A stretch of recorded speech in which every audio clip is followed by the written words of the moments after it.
This weekend we'll see the 35th running of the Group 1 Palea Emmis Sultan Selangor. And one man with a couple of excellent chances in this weekend's race is Shane Edwards, who joins me here this morning. Shane, we've come to that time again. Group 1 races here in KL.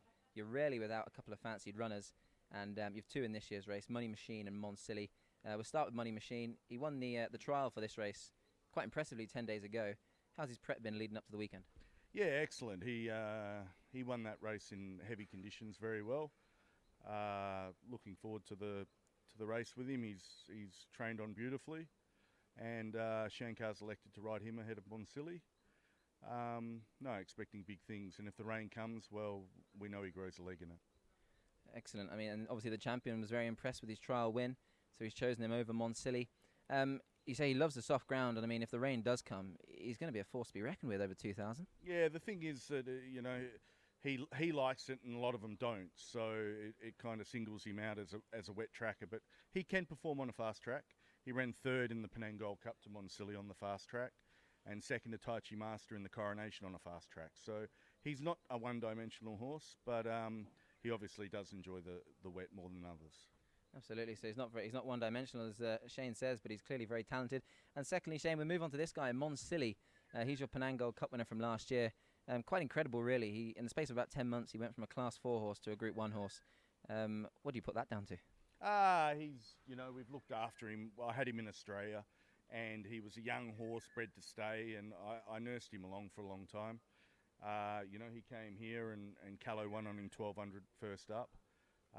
Then he strung together, 5 wins, including the Gold Cup in Penang. So he's just come into his own. He's lightly raced and very well bred. But no, he's certainly, of all the stayers in Malaysia, this is the best stayer.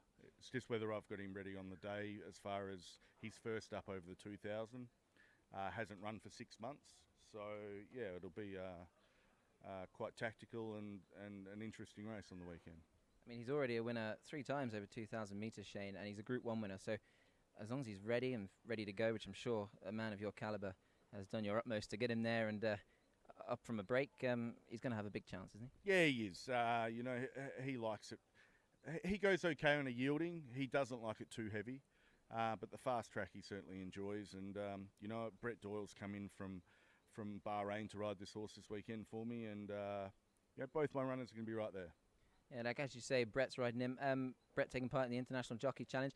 From a trainer's perspective, Shane, how do you look forward to something like that? It's a bit more of a novelty event in a sense. Jockeys that aren't familiar with the track, but world-class jockeys nevertheless. And Brett quite well, I'm led to believe. So it must be nice to have him here and to be able to give him the leg up on Monsal. Yeah, it certainly is. Me and Brett have been friends for about 12 years, and he came to Australia and rode for me a long time ago, and I spent a bit of time in England with him. So no, it's a great lineup Mr. Terms arranged of jockeys this weekend. It's as good as you get anywhere in the world, and looking forward to some interesting racing.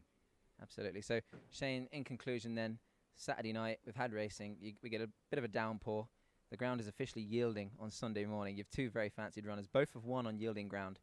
Which one of them wins? Monsal. Monsal for Shane Edwards then. So, you're the trainer's pick, mate, and very best of luck on the weekend. Shane, very best of luck. Thank you very much, Nick.